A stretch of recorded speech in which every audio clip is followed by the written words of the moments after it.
நீ உயிருக்கு காதலிச்ச ஒருத்தனை அநியாயமா கொலை பண்ணியிருக்கும் பொழுது அந்த அவங்களோட சப்போர்ட்ல தானே நீங்க இருந்திருக்கும்.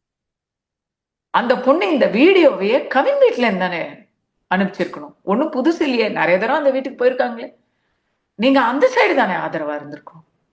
அப்கோர்ஸ் இதை நான் கேட்டா ஒவ்வொருத்தருக்கும் ஒவ்வொரு சூழல் அப்படின்னு நீங்க சொல்லுவீங்க. நான் என்னுடைய தமிழ்பட்ட கருத்து, என் ஆதங்கத்தை நான் சொல்றேன். ஒரு உசுறு போயிருக்கு. அந்த உசுருக்காக இன்னைக்கு தமிழ்நாடே திரண்டு போய் அந்த வீட்டாரோட இருக்கும் பொழுது இதற்கு முதல் புள்ளி யார்? அந்த பெண், அந்த சின்ன பெண்.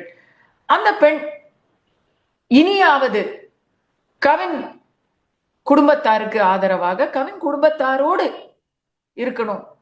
அதுதான் சரியா இருக்கும். போன அந்த உயிருக்கு அதுதான் மரியாதையா இருக்கும். இந்த பக்கம் தீர்வுக்கு அல்லது தண்டனைக்கு இந்த பையன் வெளியே வந்தா அவனை ஆதரிக்கிறதுக்கும் 10 பேர் இருப்பாங்க. பில்கிஸ் பானுவை கற்பழிச்ச குற்றவாளிகள் வெளியே வந்தப்போ மாலை போட்டு மரியாதை பண்ணாங்க தெரியுமா?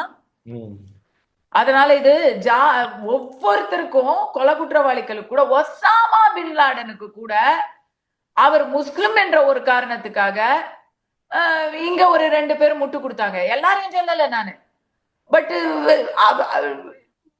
நடக்குது. தவறான பாதையில போறவனுக்கு கூட 4 பேர் சப்போர்ட்டுக்கு வராங்க நம்ம நாட்டுல. அப்ப நான் என்ன சொல்றேன், அரசாங்கம் இந்த மாதிரி ஆட்களுக்கு ஜாதி கொலைய போக்சோ மாதிரி பண்ணுங்க. ஒரு ஆணவ கொலைனா அதுக்கு நீ நாளைக்கு வெளியே வரக்கூடாது. என கேட்டா இதை எங்க இந்த கேஸ் பண்ணாலும் போலீஸ் இப்ப சிபிஐடி இதுக்கு மரண தண்டனையை கேட்கணும்.